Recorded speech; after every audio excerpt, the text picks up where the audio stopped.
Buenos días, Iván. Hola, buenos Hola, buenos días. días. ¿Me veis? Hola, ¿se me oye?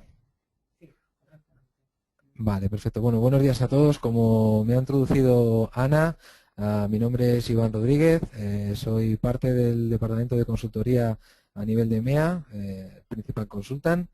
Y bueno, vamos a hablar hoy de las diferencias que existen entre Machine Creation Services y Provisioning Services. Son dos tecnologías dentro de Citrix que, bueno, como muchos habéis solicitado, se necesita un poquito de unos diagramas de decisión para saber cuándo utilizar una u otra. ¿Vale?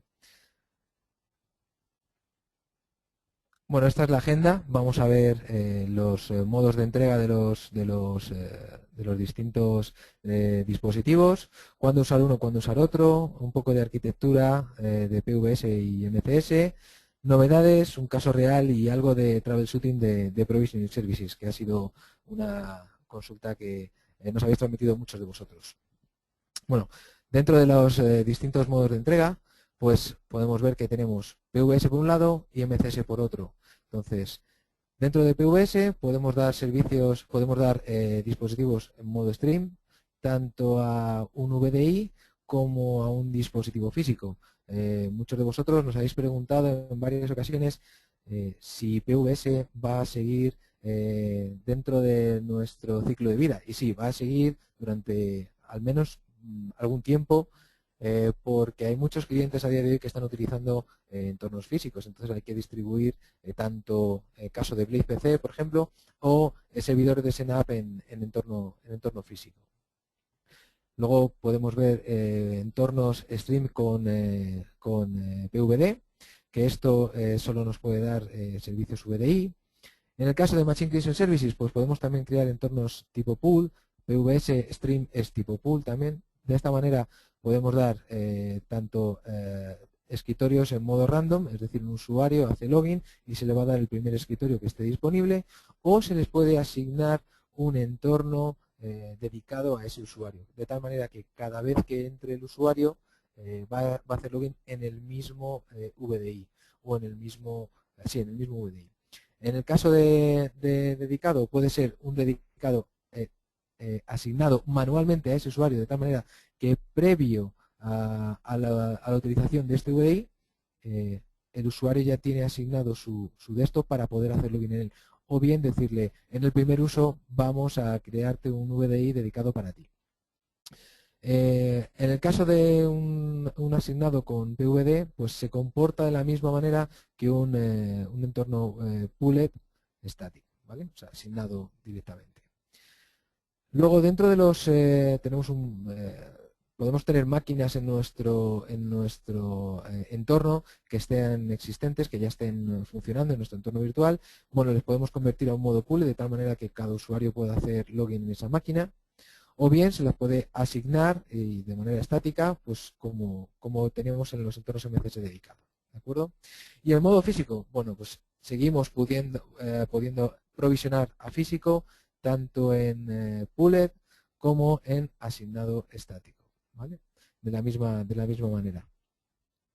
Y bueno, una de nuestras características que se introdujo ya en SendDesktop 5.6 fue Remote PC. Remote PC es simplemente instalar el agente en el desktop que tengamos y lo que hacemos es registrarlo en nuestro broker de tal manera que cuando tengas varios, va a funcionar de la misma manera que un VDI, pero lo vas a tener en modo físico. ¿Esto para qué viene bien? Pues para gente que necesita potencia, necesita alta capacidad de gráficos. Esto viene muy bien también para la gente que utiliza Blade PCs, perdón, o actualmente pues lo que son los Moonshot.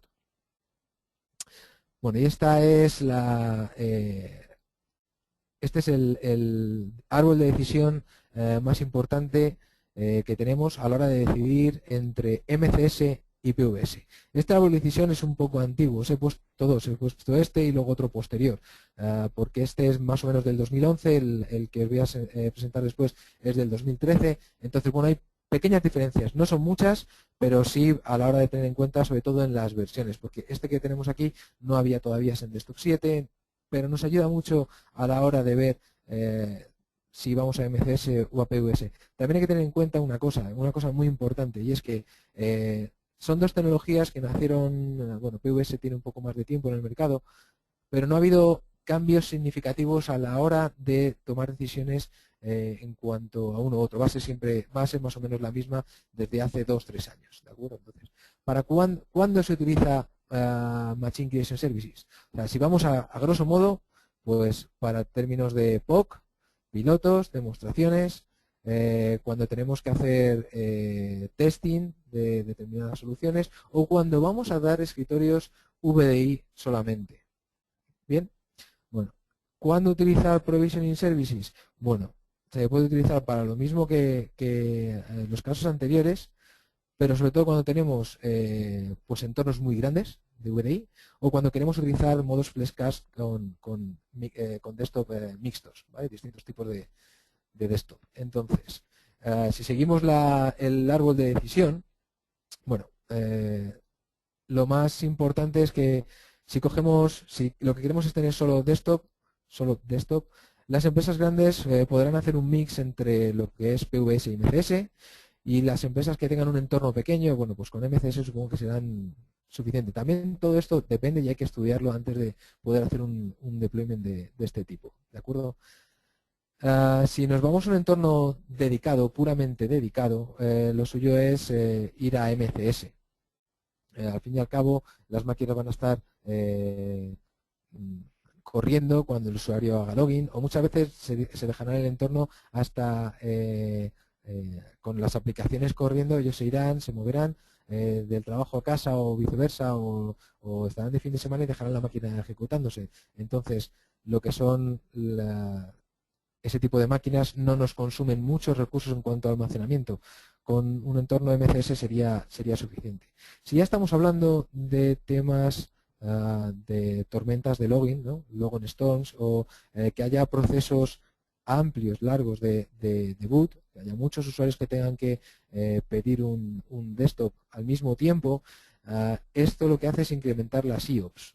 Entonces, como se incrementan las IOPS, tenemos un estudio hecho, luego lo veremos, en el que PVS se comporta mejor en cuanto a IOPS se refiere. Entonces, en este caso, cuando tenemos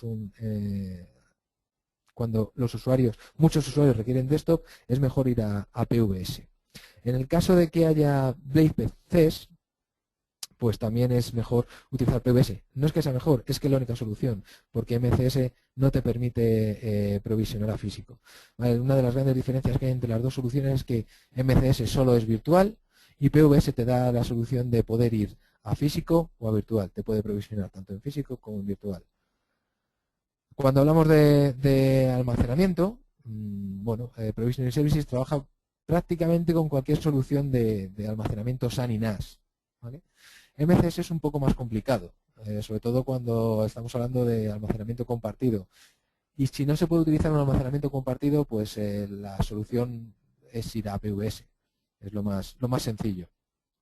Otra de las cosas que también hay que tener en cuenta es el proceso de control de cambios. PVS requiere un proceso adecuado, de tal manera que si se quiere actualizar una imagen master, en muchos casos nos tocará actualizar también los drivers de lo que es la tarjeta de red. Y en ese caso, pues habrá que poner la imagen privada, sacarla del hipervisor que tengamos, habrá que desinstalar las tarjetas, nos quedaremos sin conectividad de red. Bueno, como es un poco más complicado, hay que establecer bien el procedimiento, sobre todo cuando se actualiza el target device. Si hay que actualizar otro tipo de cosas, como pueda ser parches del sistema operativo o parches de ofimática, bueno, eso es un poco más sencillo. Los entornos pequeños, como no tendrían estos procesos de cambio, pues es mucho más fácil hacerlo con MCS. Si vemos esto es un resumen que os he hecho. Si vemos la pantalla, pues es todo lo que se estaba contando. Si vamos a entornos dedicados con largo last boot o long stop, pues puede hacerse entornos mixtos. Si se requieren BPC Machine Creation Services, bueno, esto es un poco el resumen de todo lo que se ha estado contando a lo largo de esta slide. ¿Vale? Bueno, este árbol de decisión es un poco más moderno, es del año pasado y es un poco más sencillo. Sobre todo es, si tenemos dispositivos físicos, no queda otra que ir a PVS. Eh, Luego hay que tener en cuenta que antes solo se podía dar VDI con SendStop 5 o 6. Pero a día de hoy ya tenemos SendStop 7, ya podemos dar SendStop y SENAP. Entonces podemos tener entornos mixtos. Podemos tener entornos de solo SendStop, entornos solo de SENAP con MCS o entornos de SendStop y SENAP desde SendStop 7 y 7.1. Perdón. En cuanto a las IOPS, bueno, el almacenamiento era un poquito caro y si queríamos soluciones que nos puedan dar un rendimiento más apropiado, teníamos que ir a soluciones de almacenamiento muy caro, ¿no? Entonces, ¿qué hemos hecho? Con PVS mejoramos las posibilidades de cacheo del almacenamiento de tal manera que esas IOPS se reducen y funciona mucho mejor. Es verdad que muchos clientes están utilizando soluciones de almacenamiento de terceros para mejorar lo que es el rendimiento y cacheo. Esto incrementa el coste de la solución VDI o de la solución Citrix. Entonces, bueno, hay que decidir si PVS o MCS es importante en este aspecto para poder decir en un momento dado si son necesarias o no estas soluciones de cacheo. Si ya hablamos de temas de persistencia, hombre, MCS es un poco la solución a nuestro entorno. ¿Por qué? Mm, Porque la verdad es que con MCS... Uy, ¿se me oye? Con MCS es más sencillo dar las soluciones de persistencia porque con PVS tendríamos que hacer más en un entorno privado, entonces cada vez que reinicie la máquina tendríamos que estar haciendo backup de esa máquina y demás. Pero con MCS pues es mucho más sencillo la gestión de entornos dedicados. Perdón, que se me ha pasado la slide. Si hablamos de físico virtual, bueno, MCS nos da solo entornos virtuales, pero tiene una mejora importante de SendStop 5.6 y es el IntelliCache. Este IntelliCache solo funciona cuando estamos integrando la solución VDI con SendServer. Pero la verdad es que la solución de IntelliCache ha mejorado ya con SendStop 7.5 y funciona realmente bien en cuanto a temas de IOPS. Si lo que queremos es un entorno físico y virtual, bueno, pues la solución es ir a PVS claramente.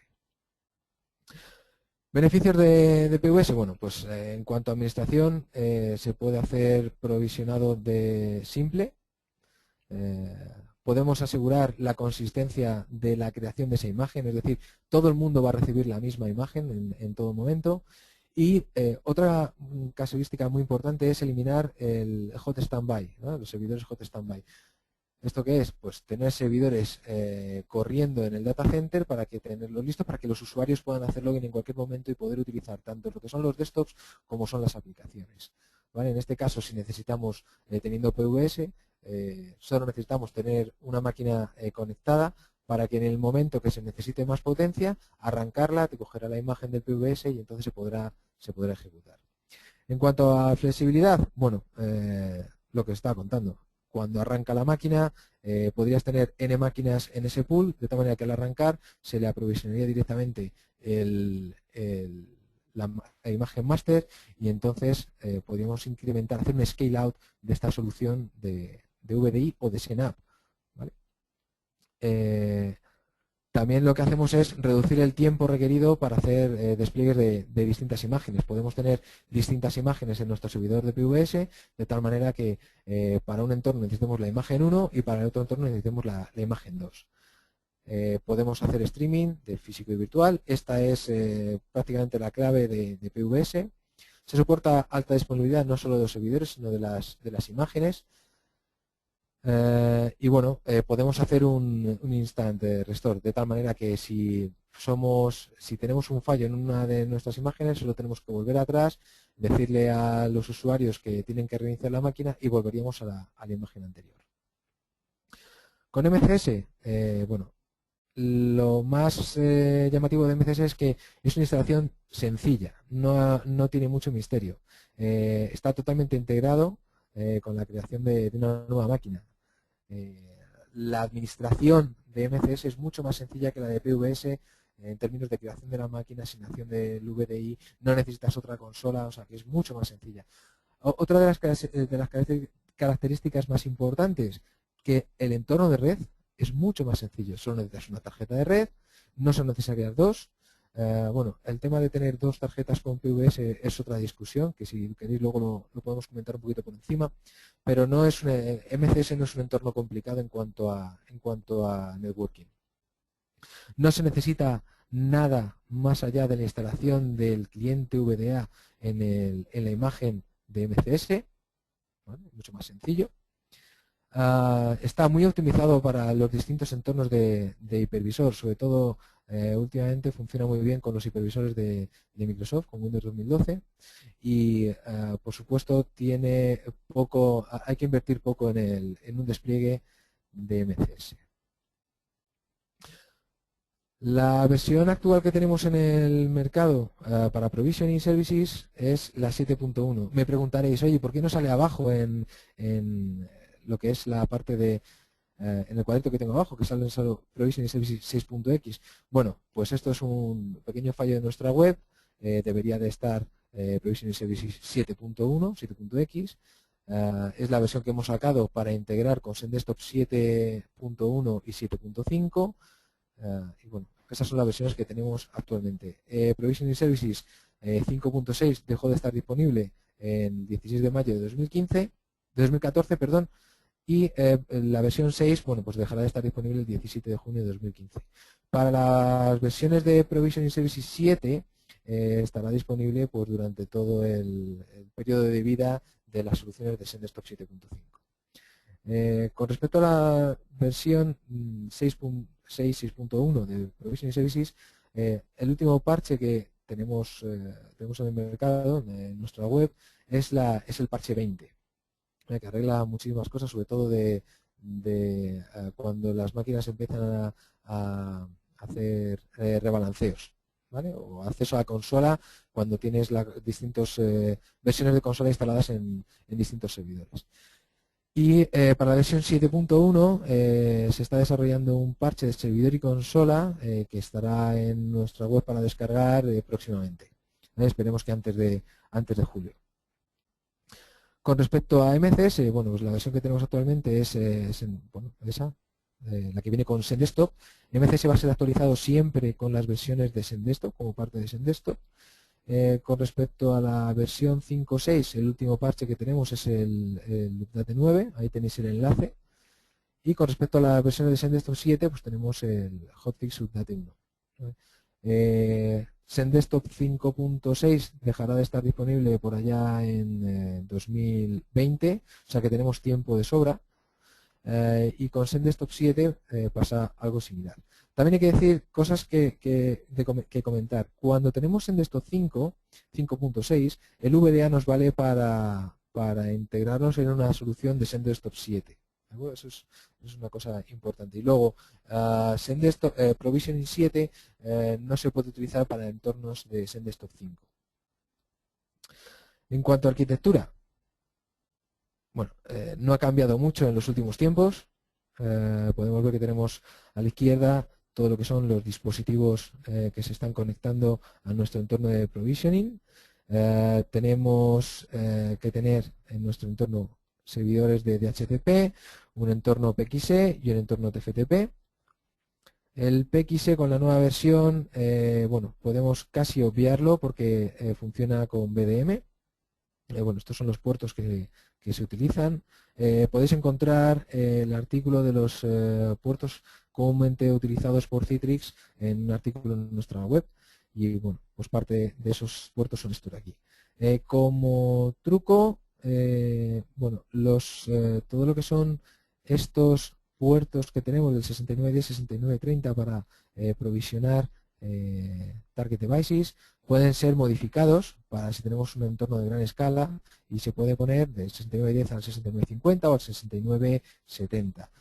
También esto es a nivel de puertos, cada puerto soporta un número de threads. Si queremos dar todavía más target devices por cada provisioning server, perdón, pues se pueden incrementar el número de threads. Por defecto está a, creo que son 4 u 8 threads por puerto. Bueno, pues subirlo para que pueda dar todavía más target devices. De tal manera que por defecto me parece que no recuerdo bien los números exactamente, pero si un servidor de provisioning services puede dar en torno a 150 máquinas virtuales el solo, se puede llegar a dar entre 800 y 900 máquinas con un solo servidor. También depende del número de master de VDIS que tengamos en ese servidor.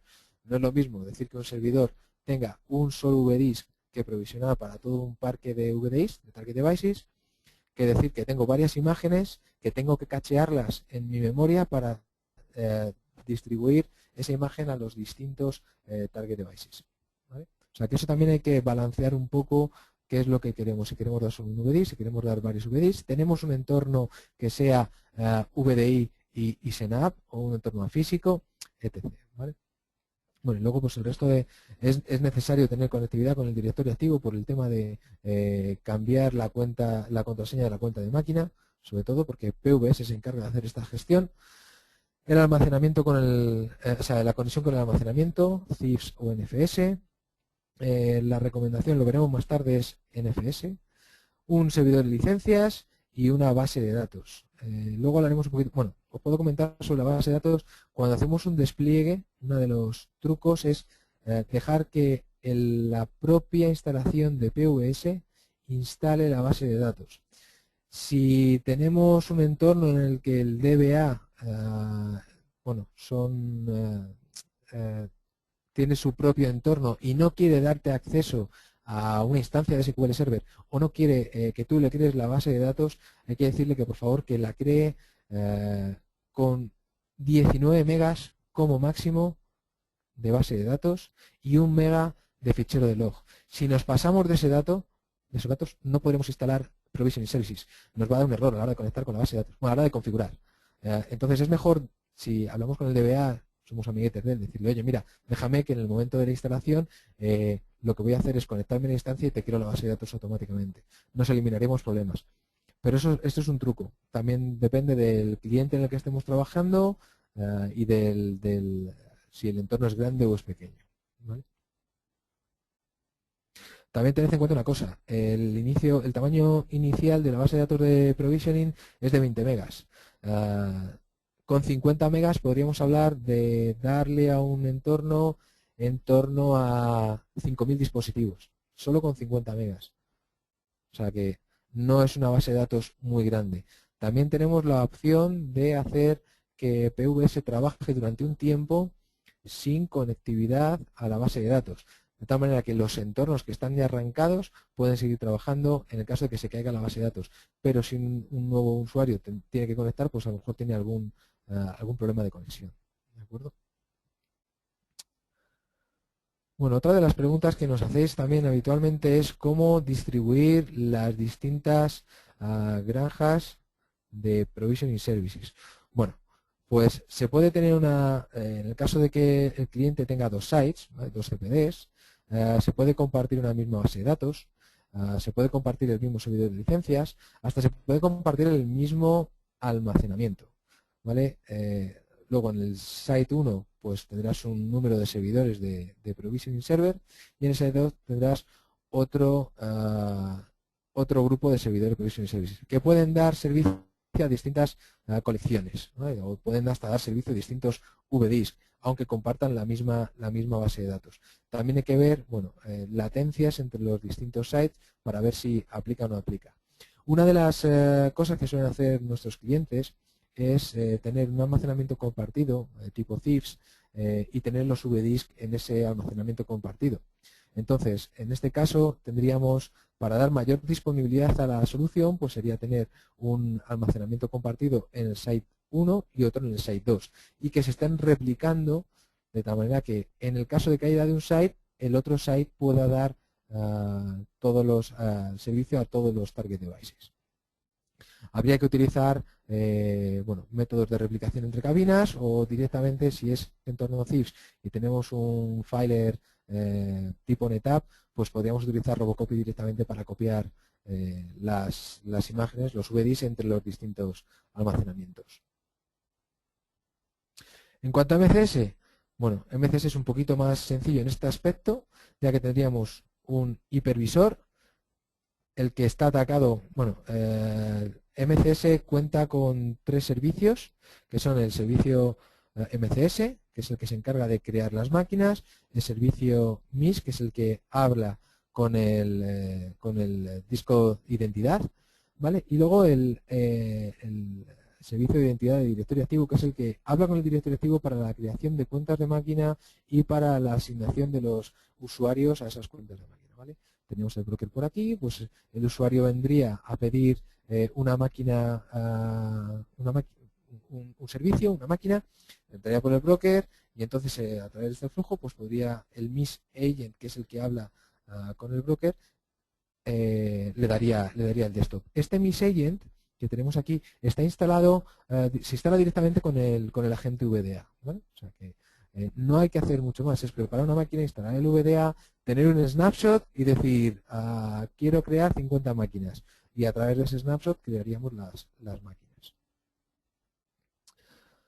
Aquí tenéis un poco más en profundidad cómo funciona Machine Creation Service, ¿vale? Tenemos una imagen master que está compartida por todas las máquinas virtuales de ese entorno.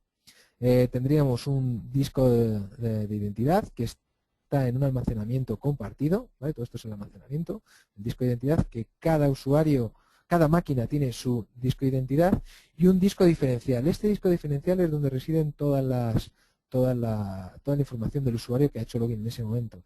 Entonces, este disco diferencial varía en tamaño en función de si es un modo pool, en el que los usuarios tienen todas las aplicaciones ahí metidas y en cada reboot vamos a borrar ese, no se va a borrar, pero se destruye y se crea de nuevo esa información de ese disco diferencial.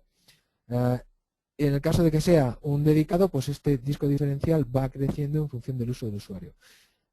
Este disco diferencial, bueno, el espacio de este disco se reclama al almacenamiento en cada login, en cada boot.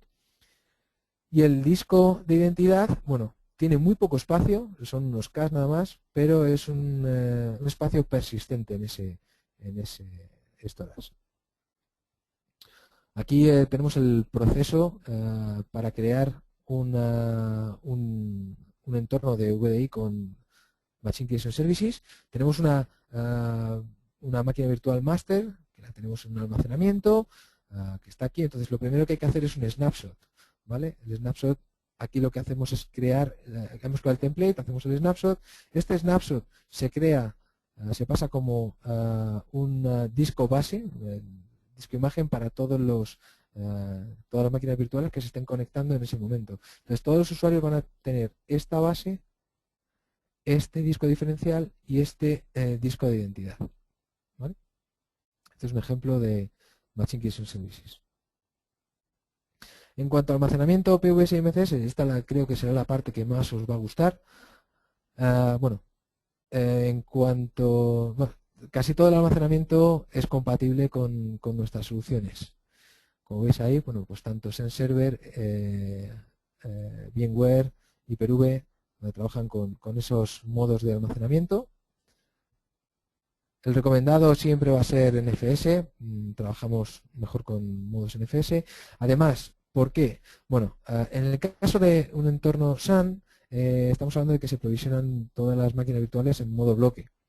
Pero esto, bueno, pues tarda un poco más en darte el almacenamiento.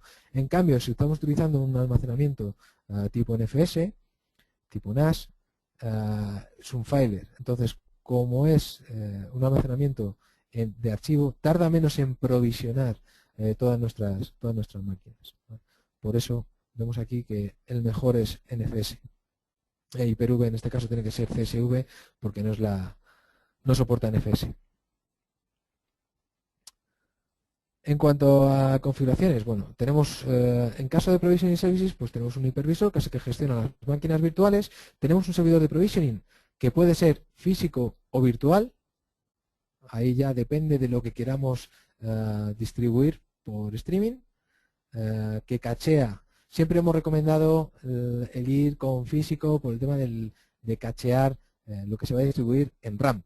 ¿Vale? Pero esto no es del todo, iba a decir cierto, pero no quiero decir cierto, depende de la solución del cliente, porque si lo que queremos es que el VDisk esté cacheado en la parte cliente, en el target device, no merece la pena. Entonces, con un servidor virtual es suficiente. Tenemos entornos en clientes en los que los servidores son virtuales y tenemos entornos en clientes en los que los servidores de provisioning son físicos. Funcionan bien los dos. También depende del número de VDIs que queramos dar por streaming. Entonces, tenemos los servidores de provisioning services y el almacenamiento, ¿vale? Que está separado, en el que tienen que tener acceso Provisioning Services para coger el VDIS y poder darlo a los hipervisores, y el hipervisor tiene que estar en contacto con ese almacenamiento para poder dar de alta esas máquinas. En realidad no es una conexión directa, pero es un esquema a grosso modo para que se pueda entender mejor. En cuanto a Machine Creation Services, tenemos el hipervisor que es el que ejecuta las máquinas, ¿vale? No utiliza no es necesario tener servidor de provisioning, o sea que ahí nos estamos ahorrando, bueno, pues un poco de potencia en el data center y un poquito de licencias, o no, depende de los acuerdos que haya del cliente. Y luego tenemos el almacenamiento en el que en ese mismo almacenamiento tenemos una caché. Bueno, si utilizamos IntelliCache, lo que hacemos es pasar esta caché directamente al hipervisor, de tal manera que mejoramos el almacenamiento, mejoramos el rendimiento del almacenamiento. Esto es un gráfico que tenemos desde hace tiempo con Windows 7 y son las IOPS que consume un desktop, ¿vale? Un desktop físico. Entonces, vemos ahí que hay que diferenciar entre los tipos de usuario, si es normal, si es un usuario que utiliza mucha potencia o si es un usuario que utiliza muchos gráficos. Esas son las IOPS que utilizan más o menos. Y luego, en cuanto a actividad, pues ahí tenemos... Si en el startup pues se utilizan unas 25 IOPS, luego en el login 14 y luego en el logoff 12. Esto es un estándar, ¿vale? Puede variar, pueden ser más, pueden ser menos, depende de GPOs, depende de login scripts, depende del almacenamiento que tenga el cliente. Pero la siguiente os va a gustar muchísimo, que es el que tenemos en nuestro Virtual Desktop Handbook. Ahí lo encontráis en ese artículo. Perdón, me ha llegado un mensajito. Bueno, aquí tenemos los requerimientos por carga de trabajo de los distintos entornos, tanto Provisioning como Machine Creation Services. Ya os digo, esto es público, esto lo encontráis ahí en ese artículo de nuestro Desktop Handbook. Y comentar, bueno, la pregunta de ¿cuál consume más, cuál consume menos a nivel de IOPS? Bueno, como podéis ver, Provisioning Services gana por goleada en cuanto a nivel de IOPS, tanto para los distintos tipos de usuario como para los distintos tipos de máquina virtual, ¿vale? Y hablamos del tipo de deployment, pues tanto en pool como en modo dedicado. Cambia un poco la cosa si ya estamos hablando de Windows 2012 y utilizamos un hipervisor de Windows 2012, como podéis ver a continuación, ya que MCS ¿pasa? Sí, ya pasa. Gana un poco más, es un poquito mejor, ¿vale? Tenemos, estos son IOPS cuando una máquina está arrancada en ejecución, pero está esperando a que haya una conexión, ¿vale? Windows 2012 tiene 5 IOPS en lo que se conoce como Steady State, disponible esperando a que los usuarios hagan login, y sin embargo Windows 7 y Windows 8 pues llegan hasta las 20 en determinados momentos. Siguiente. Comentar que siempre ha habido una preocupación alta en cuanto al número de IOPS. Nosotros, Citris, se dedica sobre todo a ayudar con el tema de las IOPS de lectura, no tanto en las de escritura, porque no escribimos tanto. MCS escribe un poquito más, pero es verdad que si utilizamos MCS, el ratio de lectura-escritura, bueno, pues ahí lo tenemos. Es un 93% de escritura, 7% de lectura.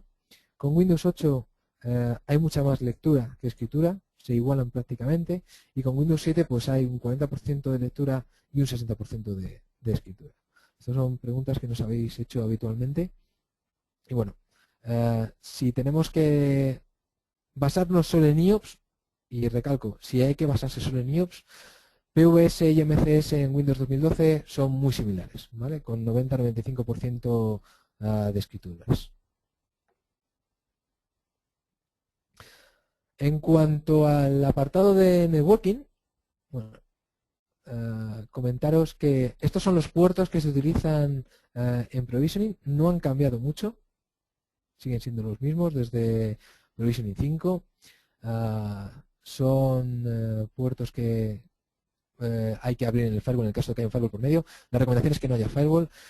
Y bueno, aquí viene yo os dejo esta slide, la vais mirando y os comento. Antiguamente se decía que necesitábamos 2 tarjetas de red para un target device para provisioning, porque bueno, la electrónica que había antiguamente hasta hace 4 años más o menos, pues no era tan rápida como la de ahora. Por eso eran necesarias 2 tarjetas, una para producción y otra para el entorno de provisioning. Ese entorno de provisioning tenía que estar en una VLAN distinta, no se tenía que ver, solo tenía que tener configurado TCP/IP, no tenía que tener configurado los servicios de Microsoft o compartir impresoras, por ejemplo, y el servidor tenía que tener lo mismo, 2 tarjetas de red. Una para producción, para su entorno, conexión con el directorio activo, la base de datos y demás, y luego otra tarjeta de red que fuera la dedicada para poder dar los servicios de streaming a los target devices. Bueno, ya os digo, hoy en día esto ha cambiado porque la electrónica de muchos clientes ya tiene pues 10 gigabits, con una tarjeta es suficiente, pero como siempre, todo depende de qué es lo que tenga el cliente y cuánto haya que complicarse. ¿Vale? Entornos grandes a lo mejor sí es necesario tener 2 tarjetas de red, entornos pequeños con una solo es suficiente, no se necesita más. También depende de si el entorno que estamos dando es un entorno puro VDI o hay entorno SNAP. Y si encima es SNAP a físico, pues hay que tener más cuidado, porque bueno, si vamos a un entorno SNAP a físico en el que son servidores o un entorno VDI a físico, pues estas tarjetas de red son más potentes, no tienen que ser compartidas por el hipervisor y bueno, no es necesario tampoco poner 2 tarjetas de red. Con una es suficiente configurando teaming y demás.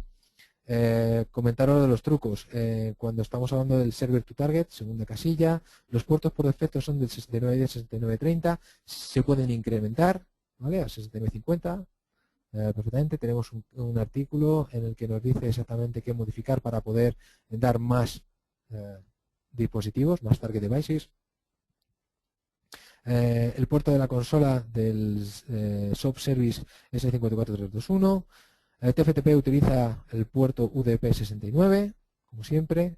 Y bueno, en el caso de del Target Device, pues hay que utilizar un PXE 2.1 o posterior, pero si no es necesario, si no se utiliza PXE, pues BDM, y bien que en la nueva versión de Provisioning Services 7 ya se puede trabajar con BDM, ya no se va a utilizar PXE.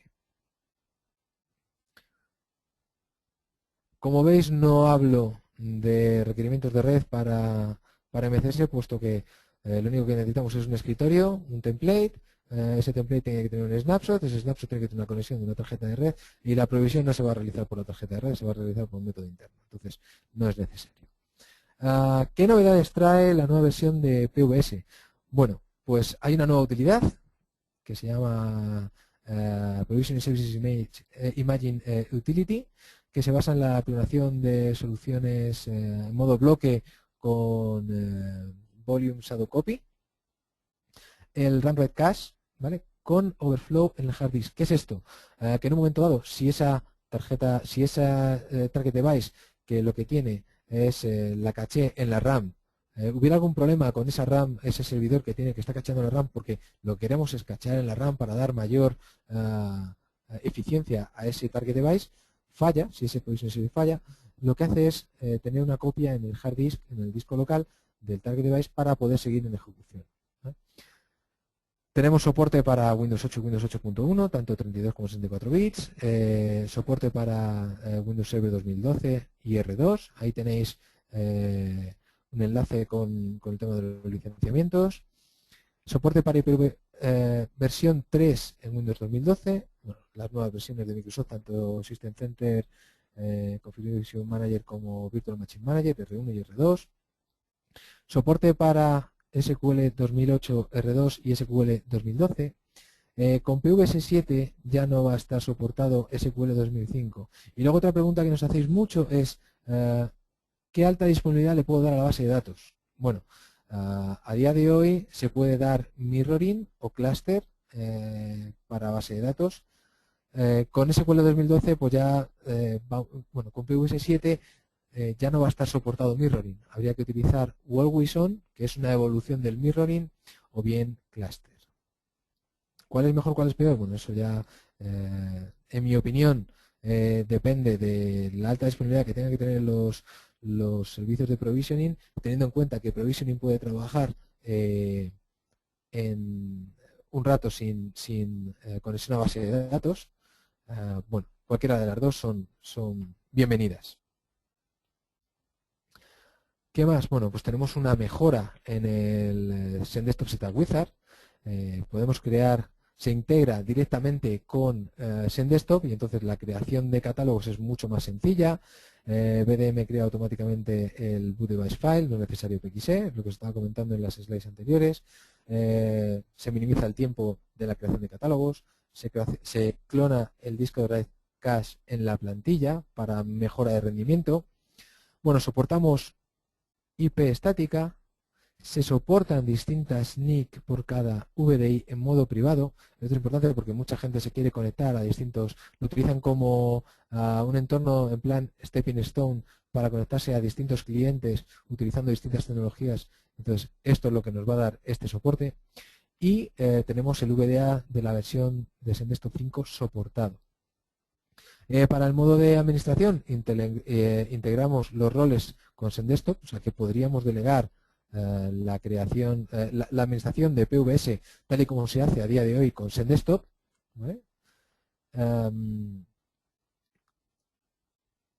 Y luego, una de las características también es que todas las tarjetas de red, cuando estamos hablando de entornos NT6, Windows 2003, 2008, se pueden utilizar todas las tarjetas de red para modos provisioning, de tal manera que no es necesario utilizar aquella maravillosa utilidad de BinCFG para conectar cuál va a ser la tarjeta primaria y cuál va a ser la tarjeta secundaria para el servicio de streaming.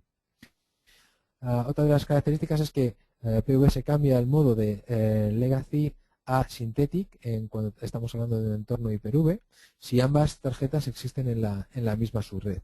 Esto se puede deshabilitar. Hay una clave del registro que podemos cambiarla, que está dentro, no me acuerdo muy bien, en Current Control Set Services, los servicios de BNI Stack, parámetros. Bueno, hay una clave que se llama Disable Hyper-V Legacy NIC y entonces le ponemos a 0 y entonces quedaría deshabilitado. Luego, dos cosas a tener en cuenta es que os puede venir muy bien, sobre todo a muchos de vosotros, es que ya la tenemos habilitado en chino, ¿vale? Sí, esto es el chiste del día, pero es verdad que ya hemos sacado Provisioning Services en idioma chino, por si tenéis clientes que estén en China. Es verdad que nosotros a día de hoy tenemos clientes que tienen entornos desplegados en China. Y luego, una de las cosas que hemos quitado de lo que es el disco de instalación, de la ISO de instalación, es la guía de instalación y configuración. Lo digo porque si la estáis buscando dentro de la ISO no la vais a encontrar y tenéis que ir a la web. Siguiente. Bueno, todo lo que os he contado anteriormente, bueno, pues ahora lo vemos en pantallitas, para que tengamos un poco más claro las nuevas imágenes que están, las nuevas plataformas soportadas. Ahí tenemos pues los distintos Windows 8, Windows 2012, los R2. En cuanto al cambio de la tarjeta de red de Legacy a Synthetic, bueno, pues donde se configura.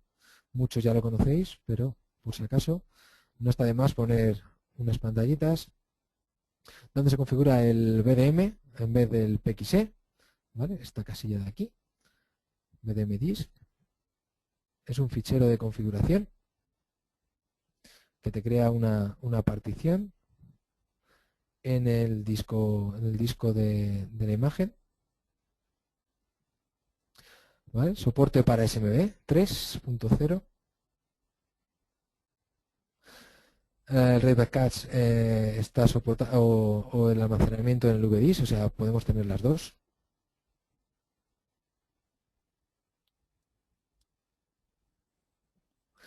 Cómo crear automáticamente el disco de red caché, ¿vale?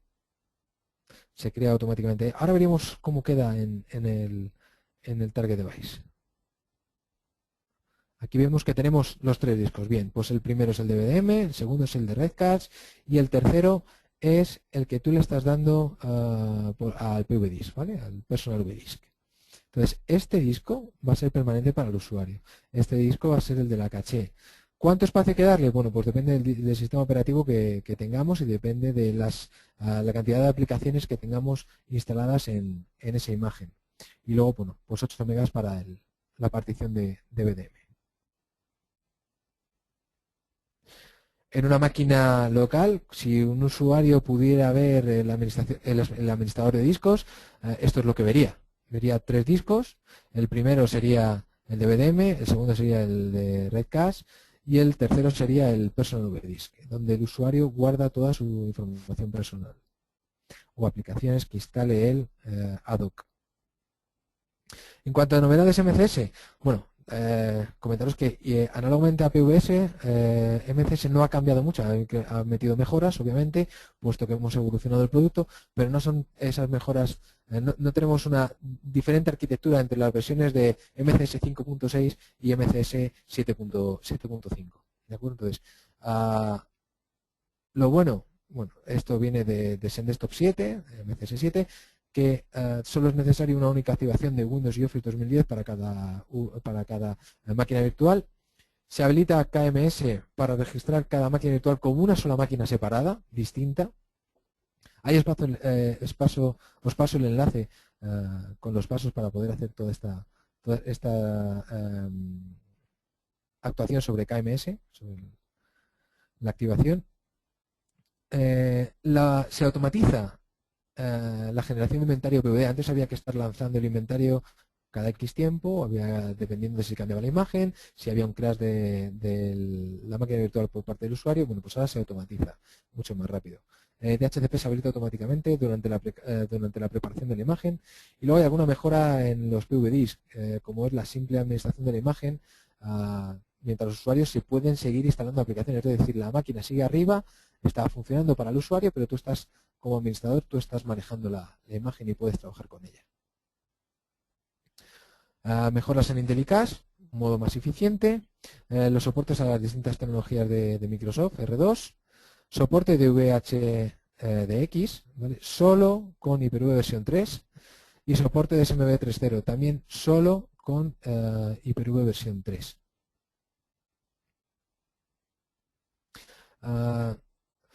Luego, en la consola de Desktop Studio se sigue habilitando el Storage Superseding. Bueno, esto es un concepto que viene de SendDesktop 7, ¿vale?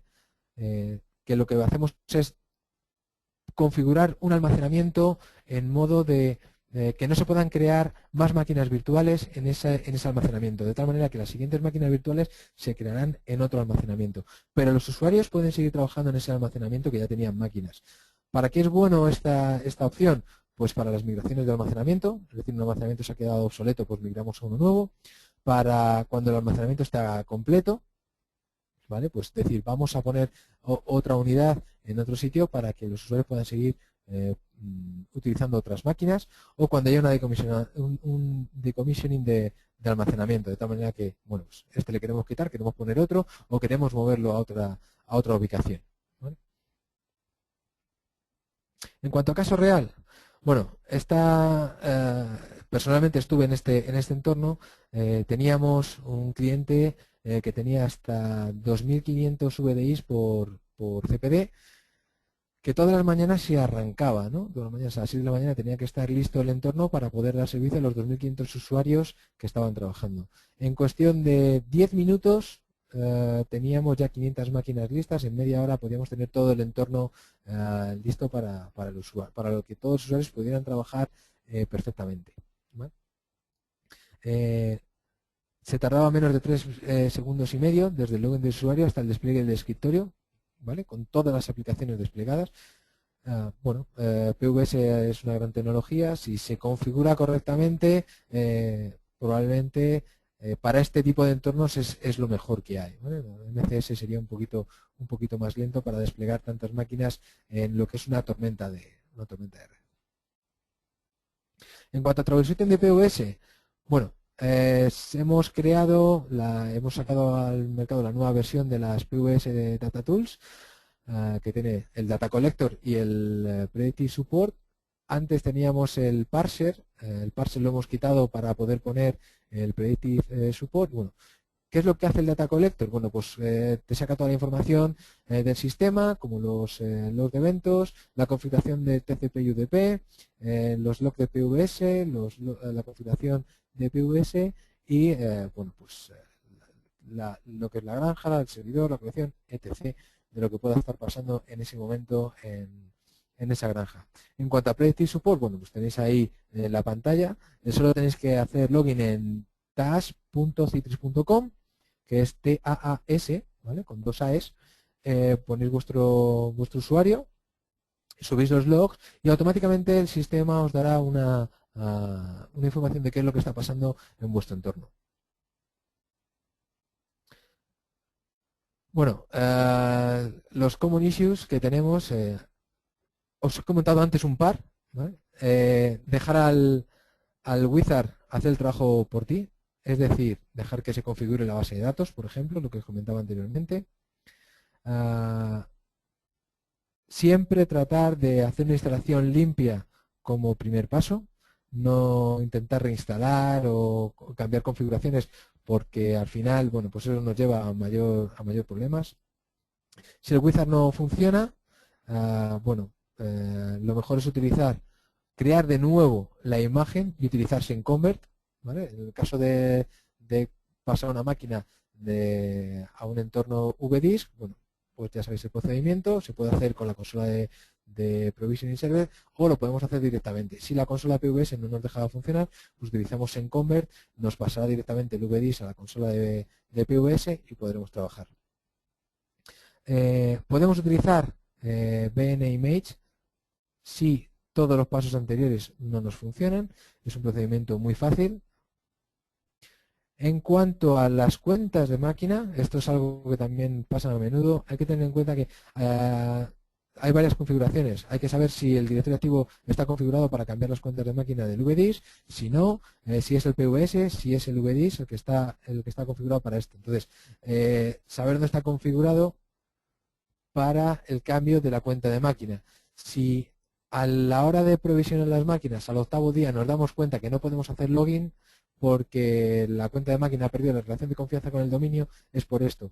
La contraseña de la cuenta de máquina ha cambiado y entonces PVS no se ha dado cuenta de ese cambio y no nos deja hacer login en esa máquina. O sea, hay que dejar a PVS que administre la parte de la contraseña de máquina. Bueno, en modo resumen es lo que os estaba contando aquí. Otra de las cosas importantes es chequear que todos los hotfixes de Microsoft están instalados para temas de soporte. ¿Dónde buscarlos? Bueno, pues en Google, por ejemplo. Si tenemos un evento 10.15 del BND Device en el visor de eventos, es que no se puede negociar con una nueva password. Por eso es necesario hacer que el Provisioning Server sea el que modifique la password, que hable con directorio activo para cambiar la password. O otra opción es no cambiarla nunca, ¿vale? Y bueno, pues sacar logs para ver lo que está pasando. En cuanto a performance de la base de datos, networking, almacenamiento, bueno, en cuanto a la base de datos, dejar al wizard que instale y configure la base de datos. Recordad esto, si por casualidad nos pasamos y hacemos que la base de datos sea de 20 megas o superior, no vamos a poder hacer la configuración de provisioning. Seguro que alguno de vosotros os habéis encontrado con este tema.